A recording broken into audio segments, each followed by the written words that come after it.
Hello students, एक बार फिर magnetic effect of electric current में आपका स्वागत है। हमने लास्ट टाइम जनरेटर पढ़ा था, इलेक्ट्रिक जनरेटर, और उसमें भी इलेक्ट्रिक जनरेटर दो टाइप का होता है ये जान लिया था। एक था एसी जनरेटर और दूसरा अब हम जो पढ़ेंगे वो है डीसी जनरेटर। तो मैं अभी एसी जनरेटर हमने पढ़ जरूर लिया है, लेकिन मैं उसमें थोड़ा सा आपको कुछ और एक्सप्लेन करना चाहता हूँ। देखिए क्या था उसमें कि एनएस पोल्स थे, और इस एनएस पोल्स अगर हमने लगा दिए, दो मैग्नेटिक पोल्स हैं ये, तो एक यूनिफॉर्म मैग्नेटिक फील्ड यहाँ पे वर्क करता है,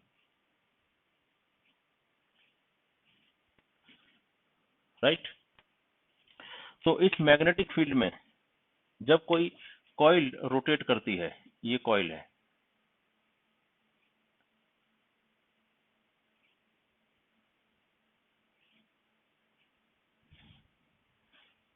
तो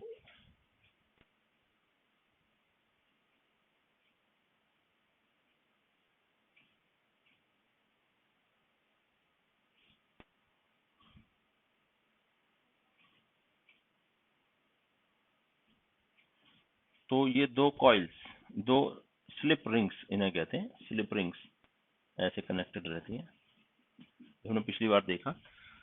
तो जब हम इसको जब ये पूरा एक एक्सिस है समझो, और जब हम इस कॉइल को एंटी क्लॉकवाइज घुमाते हैं, तो this A B C D नीचे की तरफ ए बी और सी डी ऊपर की तरफ मूव करेगा, इट्स लाइक दिस।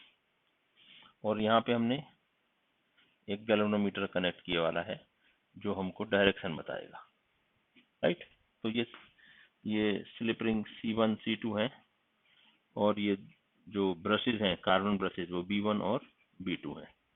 तो स्टूडेंट देखा था आपने कि ये इसमें करंट इंड्यूस हो जाता है, जैसे ये रोटेट करता है करंट इंड्यूस हो जाता है। तो करंट इंड्यूस होने का रीजन क्या है वो मैं आपको खास तौर पे एक्सप्लेन करना चाह रहा हूँ।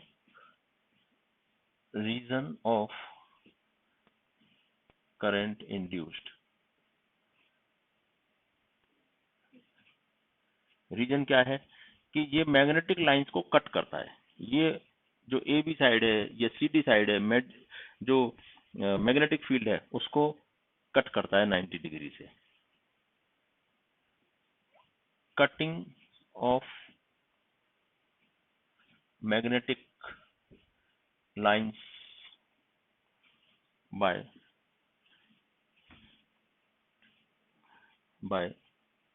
Copper wire.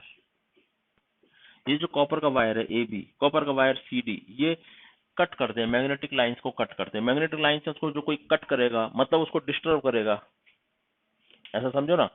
ये दोनों पोल्स हैं, ये दोनों पोल्स हैं, ये दो पोल्स, और इसके बीच में जो मैग्नेटिक लाइंस हैं जैसे मैंने बनाई है इस तरीके से, और मैं उनको कट कर रहा हूँ। ये वायर है उसको कट कर रहा है। तो कट करने की वजह से जो मैग्नेटिक फील्ड है वो वायर के अंदर जो इलेक्ट्रॉन्स हैं उनके ऊपर फोर्स लगाता है, एक तरीके से ऐसा समझ सकते हैं आप, और उनको मूव करने में मदद करता है। और जब इलेक्ट्रॉन्स मूव होते हैं, आयंस मूव होते हैं, तो फिर आप समझ सकते हो इलेक्ट्रिक करंट, उसी को कहते हैं flow of electrons is called electric current. तो करंट इंड्यूस हो जाता है। Cutting of magnetic field bye copper wire, so magnetic field exerts a force to move the electrons of the wire, and so current flows। बस current flow होने लगता है, ये हुआ कारण। यानी हम कैसे भी इसको रोटेट करने के लिए हम, ठीक है, मोटर का इस्तेमाल करते हैं, मोटर इसको मूव कर सकती है, या फिर हम पेट्रोल कैरोसिन का इस्तेमाल करते हैं। आपको पता होगा पेट्रोल कैरोसिन का यूज करते हैं जो उसको रोटेट करता रहता है। मोटर को तो इसलिए नहीं लगाएंगे यहाँ पे, क्योंकि मोटर को अगर लगाएंगे तो मोटर को फिर वापस से इलेक्ट्रिसिटी चाहिए। इधर से इलेक्ट्रिसिटी बनी उधर मोटर को दे दी तो फायदा ही क्या हुआ, राइट। तो इसको घुमाने के लिए हम अपना पेट्रोल और केरोसिन का यूज करते हैं, जो उसको केमिकल एनर्जी को मैकेनिकल एनर्जी में कन्वर्ट करते हैं और फिर ये मूव करता है। ओके, ये सब रीजन हो गया। मतलब कहाँ पे भी अगर मैग्नेटिक लाइंस को कट किया किसी ने भी तो समझ लो उसमें इलेक्ट्रिक करंट, अगर वो कंडक्टर है तो इलेक्ट्रिक करंट प्रोड्यूस हो गया, ये आपको समझ लेना है, राइट। दूसरी बात और है, थोड़े टेक्निकल वर्ड्स हैं। वो क्या है टेक्निकल वर्ड्स, देखिए ये बात तो आप समझ गए जैसे, अब टेक्निकल वर्ड्स क्या हैं थोड़े थोड़े वो भी समझ लेते हैं, जो आपको बुक्स में कई बार मिलेंगे। मैं उन वर्ड्स का यूज नहीं करता तो कई बार कंफ्यूजन हो जाता है स्टूडेंट्स को कि ये क्या आ गया नया वर्ड, सर ने तो बताया नहीं।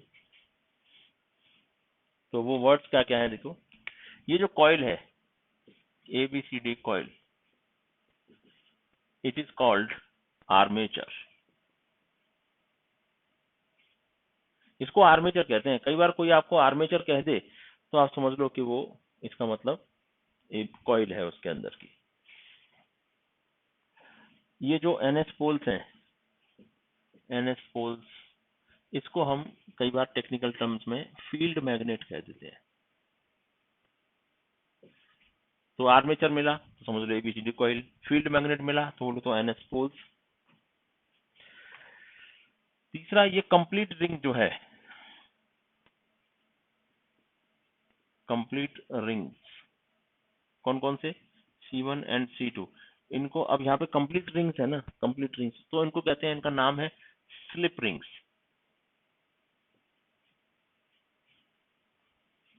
स्लिप रिंग्स बिकॉज ये स्लिप होती रहती हैं, तो इसलिए इनका नाम स्लिप रिंग रख दिया है। और अब आप DC जनरेटर में पढ़ोगे तो, या फिर मोटर में हमने पढ़ा था तो ये ऐसा था। तो इस टाइप का जो रिंग होता है उनको कहते हैं स्प्लिट रिंग। अलग अलग है ना, ये कंप्लीट रिंग नहीं है, ये कट की हुई C टाइप है, तो उसको हम स्प्लिट रिंग कहेंगे। ये कंप्लीट रिंग है तो स्लिप रिंग, और अगर उसको हमने ये किया है, कट कर दिया है, तो उसको कहते हैं स्प्लिट रिंग। और ब्रशेस का नाम तो ब्रशेस ही है, कोई ऐसी बात नहीं। तो ये आप वर्ड्स को भी याद रखना चाहिए। तो अब एक बात पक्की हो गई कि अगर कोई मैग्नेटिक लाइन ऑफ फोर्स है कहीं पे भी, उसको कोई कंडक्टर अगर कट करेगा तो समझ लो कि उसमें करंट इंड्यूस हो जाएगा। ठीक है, तो यहाँ पे क्या रोटेट हो रहा है, कॉइल। कई बार ऐसा भी होता है कि हम एक से ज्यादा कॉइल यूज कर सकते हैं।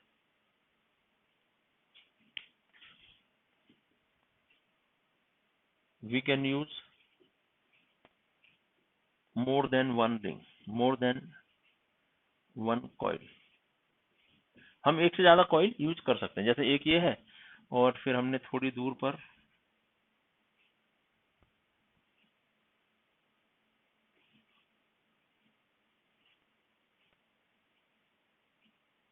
ये रिंग लगा दी, और उसका भी कनेक्शन लेकिन इनसे ही है।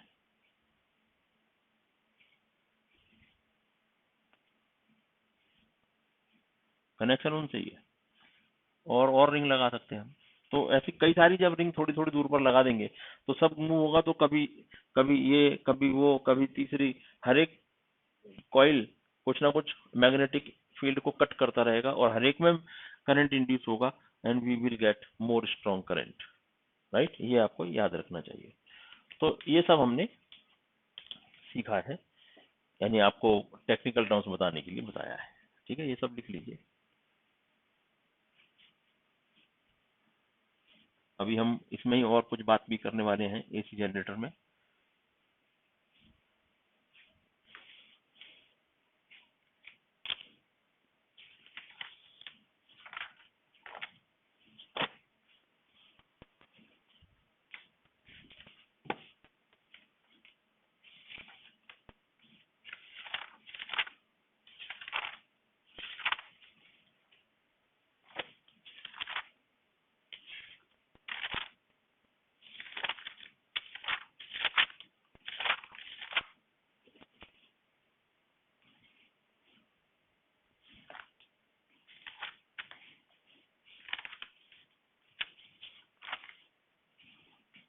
अब इसी के नीचे आप स्टार बना के एक और लगा, वी कैन, एक और टॉपिक है इसमें ही, we can increase the amount of current induced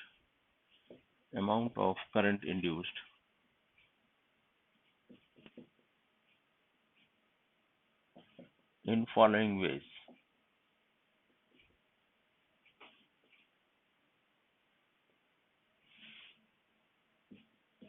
देखिए क्या क्या तरीके हैं हमारे पास करंट को और ज्यादा इंड्यूस करने के लिए।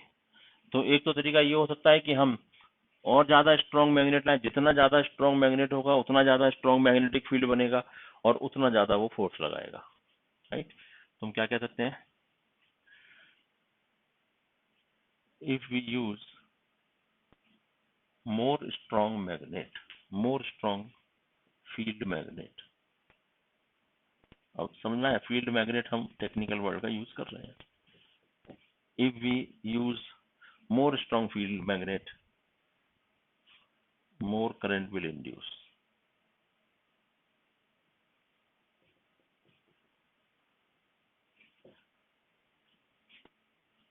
दूसरा बात हम क्या कर सकते हैं, देखो कि ये जो आर्मेचर है, कॉइल ABCD, ये एक की जगह हम ज्यादा यूज कर सकते हैं। We can use multiple coils,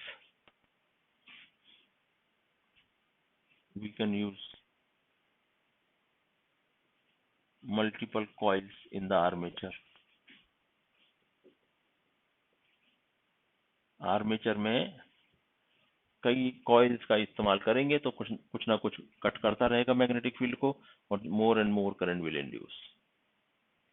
तीसरा हम क्या कर सकते हैं, देखो हम इसको रोटेट करने की स्पीड बढ़ा सकते हैं। जितना जल्दी जल्दी वो रोटेट, ज्यादा फास्ट स्पीड से रोटेट करेगा तो जल्दी जल्दी वो मैग्नेटिक फील्ड के जो लाइंस हैं उनको कट करेगा और ज्यादा करंट क्रिएट होगा।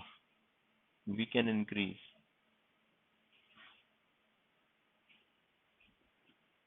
The speed of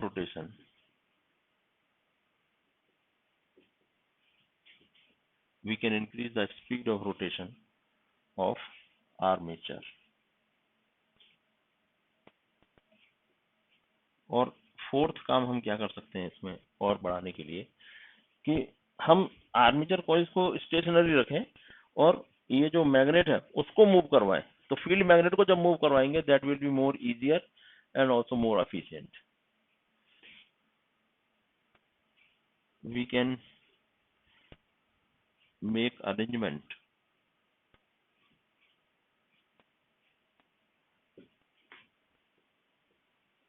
to rotate field magnet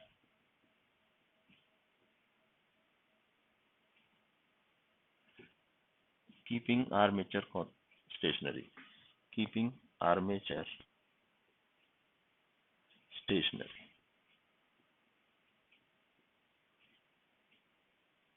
तो ये भी हो सकता है कि हम ऐसा कर लें।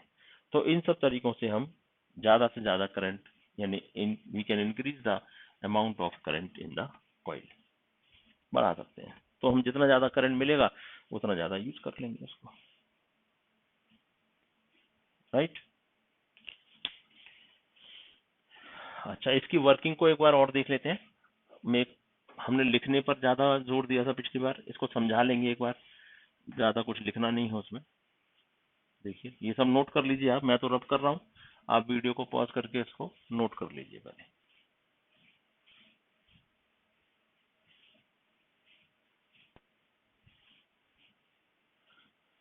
देखिए वर्किंग इसकी एक बार और।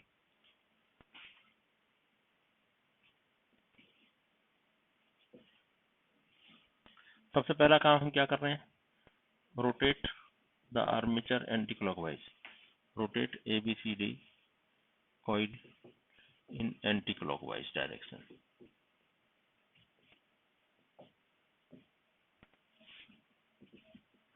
ये रोटेशन का साइन बना हुआ है एंटी क्लॉकवाइज। तो क्या होगा, AB will go downwards, AB downwards. अब फ्लेमिंग्स राइट हैंड रूल लगा दो, मैग्नेटिक फील्ड उधर जा रहा है, फोर्स नीचे को, तो B2A current will flow, B2A current तो B2A करंट फ्लो होगा, तो यहाँ पे बाहर के सर्किट में कैसे जाएगा, देखो B2A ये होते हुए B1 से B2 की तरफ, so current B1 to B2 in external circuit.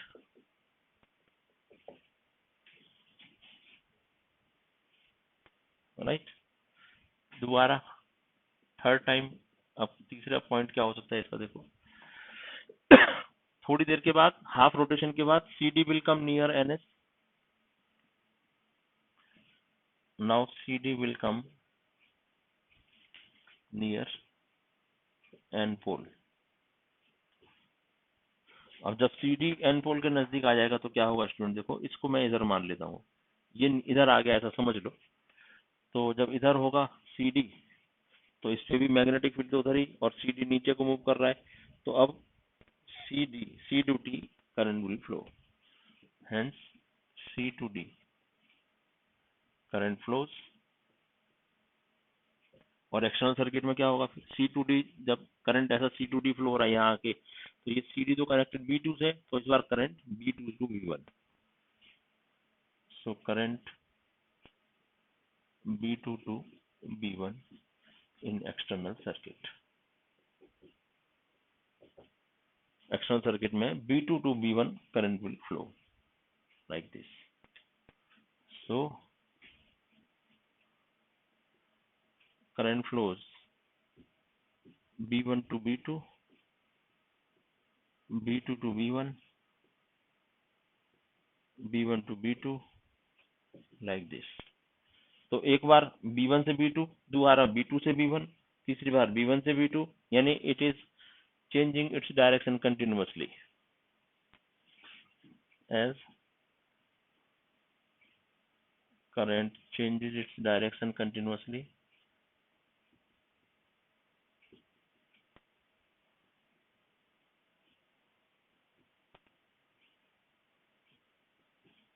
hence AC।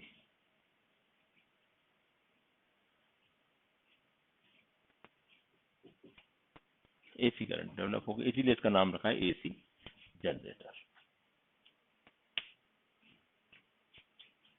क्या आपको समझ में आ गई ये बात? बस ये AC का। अभी हम DC जनरेटर पे जाते हैं, वो समझना हमारे लिए बहुत आसान है, हम आसान शब्दों में इसको इजीली समझ सकते हैं। देखिए, your heading is DC generator.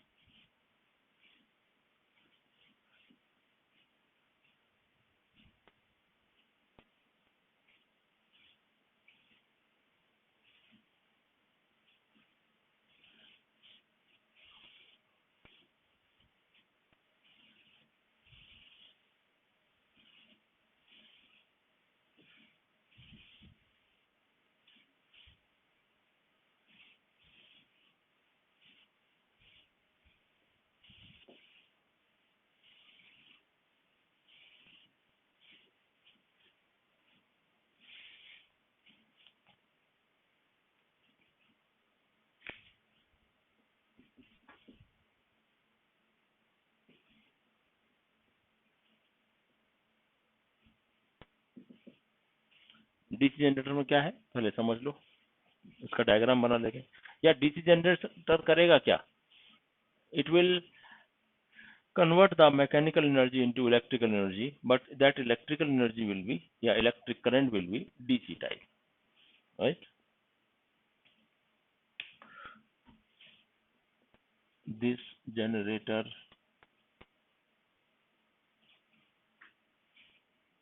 will also convert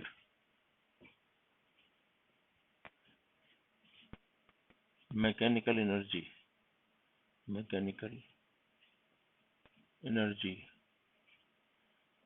into electrical energy,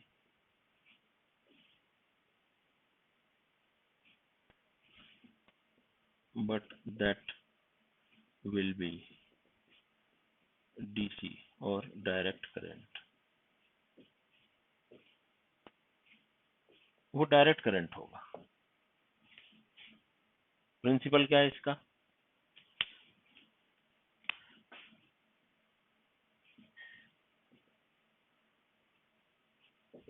वही सेम प्रिंसिपल है जो पहले इसका था।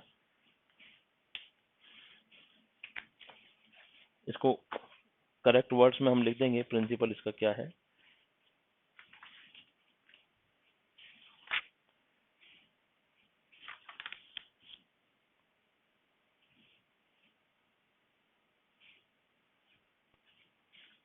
जैसे जो हमने पिछला प्रिंसिपल था उसी टाइप से, when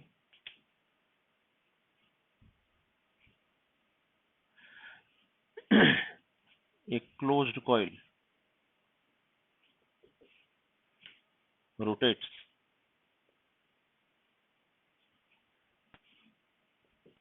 in a magnetic field,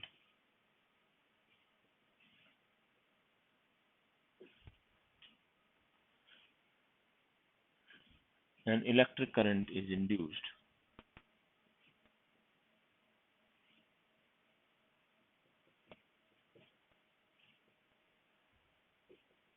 in the coil. An electric current is induced in the coil due to the change in the magnetic lines of force. Magnetic lines of force को cut कर रहे हैं ना, तो उसमें change आ जाता है इसी वजह से। तो उसके चेंज होने की वजह से इसमें इंड्यूस्ड करंट, यानी करंट इंड्यूस हो जाता है। फिर कंस्ट्रक्शन, इसको कैसे बनाया गया है, इसको इसमें क्या क्या यूज किया गया है वो देखेंगे। तो मैं यहाँ पे उसका डायग्राम बनाता हूँ, आप भी देख लो।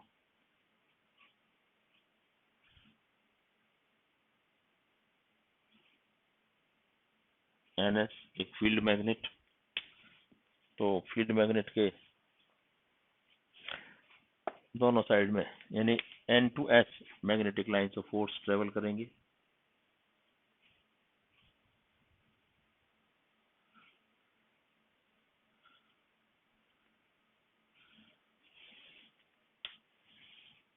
इसमें हम एक आर्मेचर यानी कॉइल लगा देते हैं।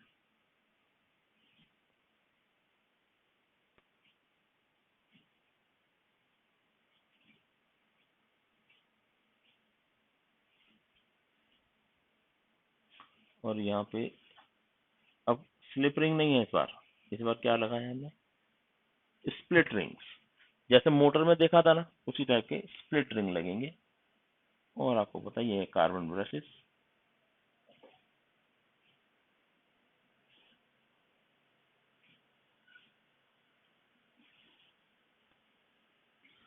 तो देखिए ABCD ये कॉइल, ये C1 C2 slip rings, B1 B2 carbon brushes, और करना कुछ नहीं है, यहाँ पे एक गैल्वेनोमीटर लगाना। जी, गैल्वेनोमीटर का नाम जी, बस खत्म। बाकी आपको पता ही है ये एक्सिस है, यहाँ पे एक शैफ्ट होनी चाहिए जिसको रोटेट करने में मदद करे जो हमारी।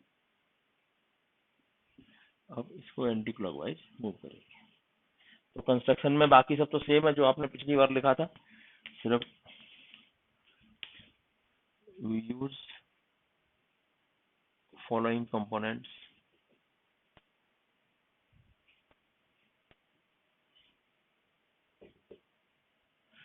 क्या क्या है, ए स्ट्रॉन्ग फील्ड मैग्नेट। क्या काम है इसका स्ट्रॉन्ग फील्ड मैग्नेट का, it creates magnetic field, strong magnetic field ये क्रिएट करने के काम में आती है। एक आर्मेचर है, या जिसे हम क्लोज्ड कॉइल भी कह सकते हैं। एन आर्मेचर किससे बनाया गया है, made of closed coil, rectangular coil भी कह सकते हो, वही तो रोटेट होगी। तीसरी चीज हमने क्या ली है, C1 C2 two split rings, two split rings. पहले स्लिप रिंग्स थे, यहाँ पे split rings, two split rings as commutator. इनका नाम क्या है टेक्निकल? कम्यूटेटर। काम क्या है? करंट की डायरेक्शन को रिवर्स करना। और दो ब्रशेज ले लिए, to brushes B1 B2, galvanometer. काम क्या है? करंट की डायरेक्शन और करंट की प्रेजेंस को बताना। तो ये सब कंस्ट्रक्शन हो गया और आराम से हम इसकी वर्किंग को भी समझ सकते हैं। ये सब आप नोट कर लीजिए, फिर इसकी वर्किंग को देख लेंगे डीसी जनरेटर।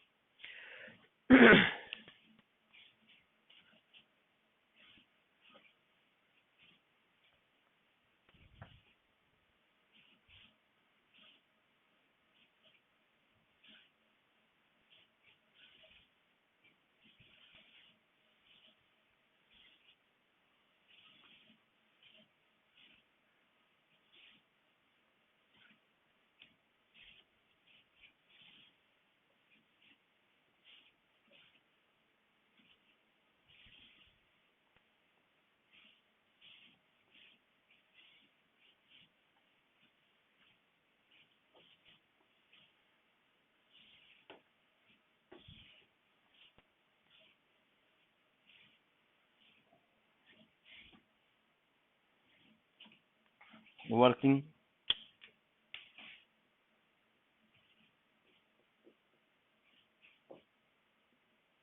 देखिए, वर्किंग कैसे होगी इसकी। हम सबसे पहले इसको एंटी क्लॉकवाइज, आर्मेचर कॉइल को एंटी क्लॉकवाइज रोटेट करेंगे।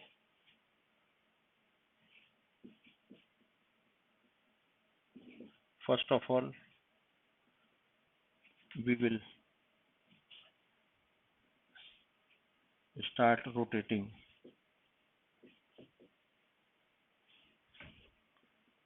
the armature coil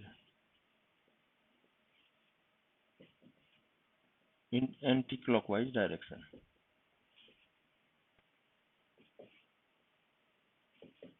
बस एंटी क्लॉकवाइज डायरेक्शन में रोटेट करेंगे।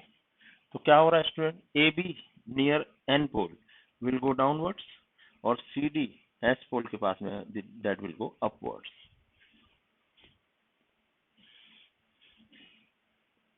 ए B side near N pole will move downwards and CD side near S pole will move upwards.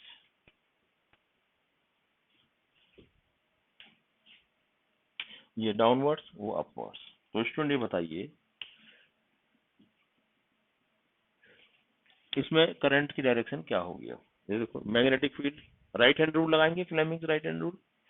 ये magnetic field force की direction नीचे बता रहे हैं, तो ये बी ए डायरेक्शन होगी करंट की।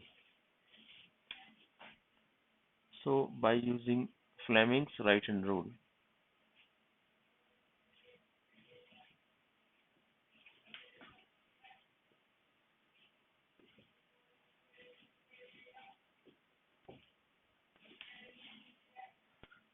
current will flow,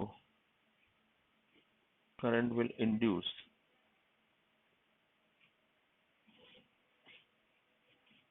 in the coil like B to A, और इसमें अपोजिट डायरेक्शन में, इसमें B to A, इसमें D to C।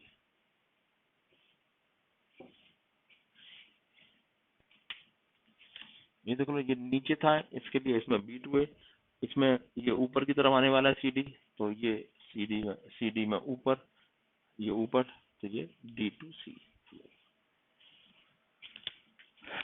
Number fourth point देखो, आफ्टर हाफ रिवोल्यूशन, आधे रोटेशन के बाद क्या होगा? CD will come to near N pole. आपको समझ रहा है ना?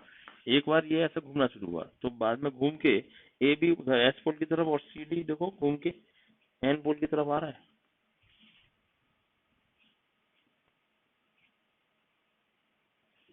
After half rotation,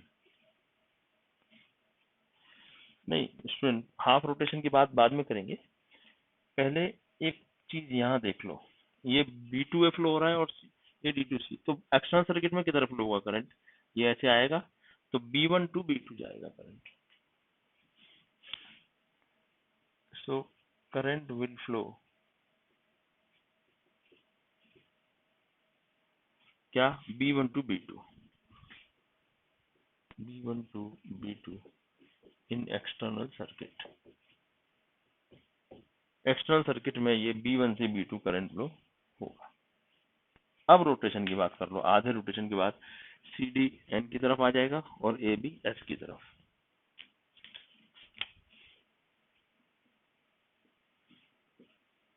after half rotation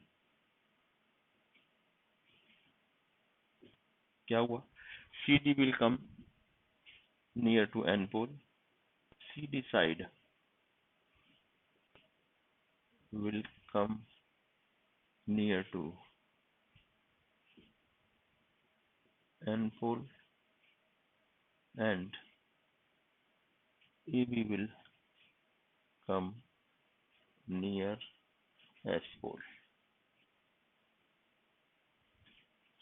AB गया S pole की तरफ। अब यहाँ CD आ गया, तो अब CD तो घूम तो नीचे ही रहा है, यानी वो तो लगातार ऐसे ही घूमते रहेगा, ये डायरेक्शन तो एंटी क्लॉकवाइज ही है, तो जब ये ऐसे ही घूमता रहेगा तो CD के ऊपर अब फोर्स लग रहा है डाउनवर्ड्स,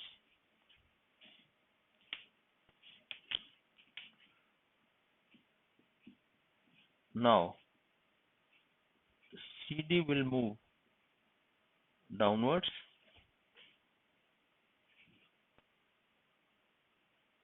and AB upwards,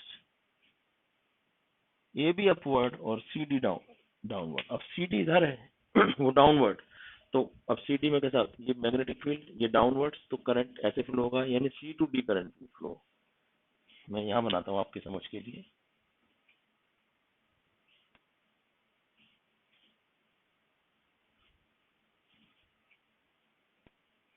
अब यहाँ पे घूम के CD यहाँ आ गया और AB यहाँ आ गया, वो अब CD डाउनवर्ड्स मूव कर रहा है, डाउनवर्ड्स, और AB अपवर्ड्स मूव कर रहा है, पहले AB डाउनवर्ड्स मूव कर रहा था, CD अपवर्ड्स, तो अब CD डाउनवर्ड्स, तो डाउनवर्ड्स, और ये मैग्नेटिक फील्ड है ही, तो अब करंट CD में C टू D फ्लो होगा, पहले यहाँ पे क्या फ्लो हो रहा था, D टू C, अब यहाँ पे C टू D, यानी जैसे B टू A हो रहा था, अब यहाँ पे C टू D फ्लो होगा।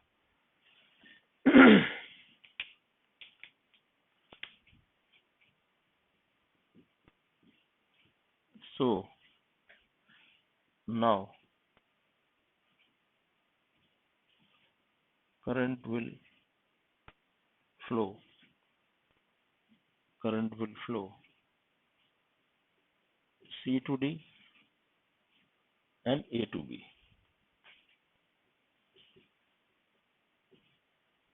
तो एक्सटर्नल सर्किट में कैसा हो रहा है, अब CD से क्या कनेक्टेड था, B2 है ना, CD जब घूमेगा इधर तो ये C2 भी तो इधर आ जाएगा, C2 will connect with B1 और C1 will connect with B2,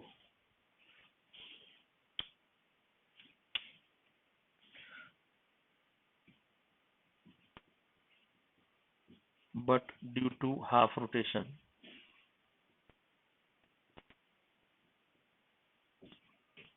C2 will connect with B1,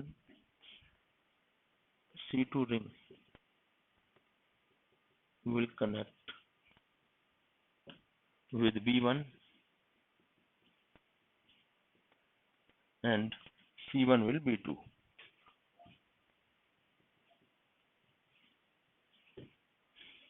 C1 B2 के साथ और C2 B1 के साथ कनेक्ट हो जाएगा।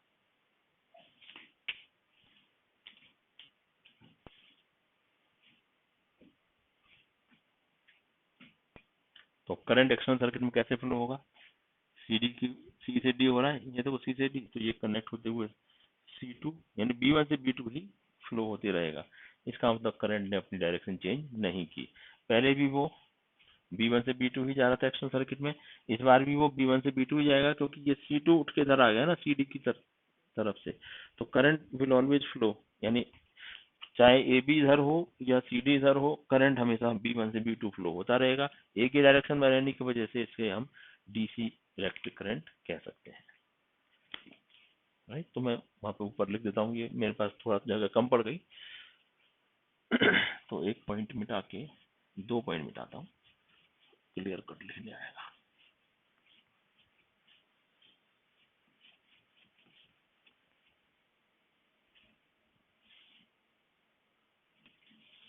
नंबर 9, 9th पॉइंट क्या है? Now current will flow from B1 to B2 in external circuit. Hence, current will flow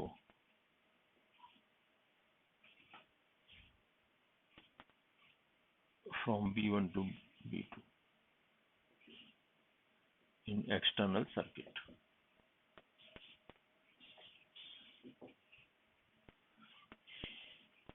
तो लास्ट पॉइंट हम क्या लिख सकते हैं इसमें? Number 10th point. तो हमने इस तरह से देखा, पहले भी B1 से B2 था, अभी भी B1 से B2 है। It means current will continuously flow in the direction of B1 to B2 in external circuit. Hence, it is called as DC current. So, we see that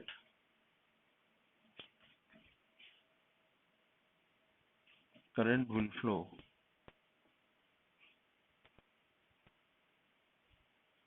from B1 to B2 in external circuit continuously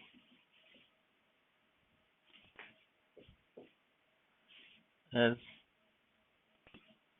current is flowing only in one direction.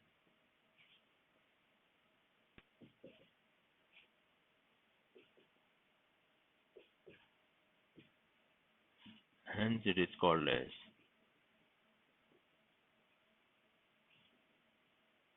DC generator.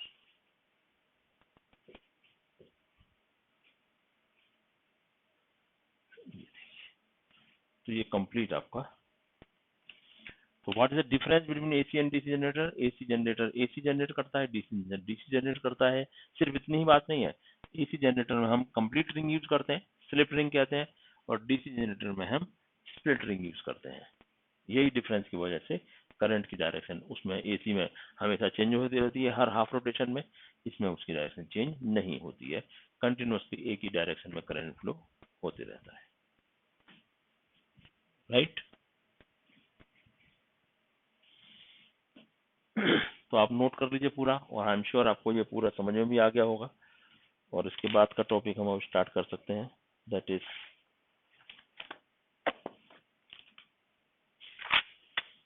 Electromagnetic induction using two coils. Your heading is, ये मैं रब कर देता हूँ, फिर नया heading डालेंगे।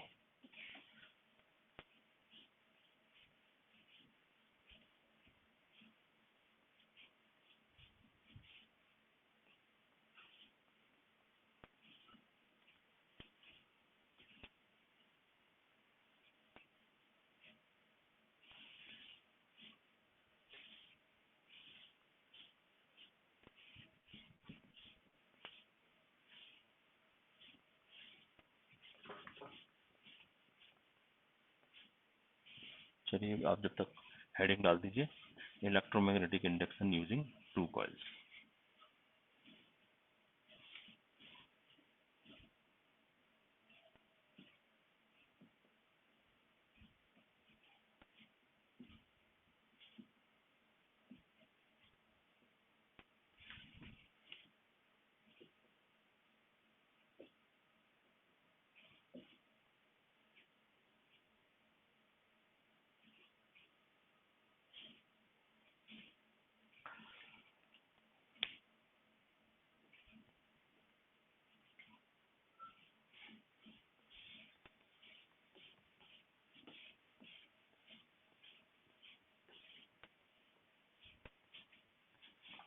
लेकिन मुझे लगता है कि अब ये वाला जो टॉपिक है थोड़ा लंबा चलेगा, थोड़ा मतलब डीप में समझाना पड़ेगा, इसलिए आज का दिन इसके लिए सफिशिएंट नहीं रहेगा, लेक्चर भी बड़ा हो जाएगा ये, इस वजह से आज का लेक्चर इधर ही रुका देते हैं।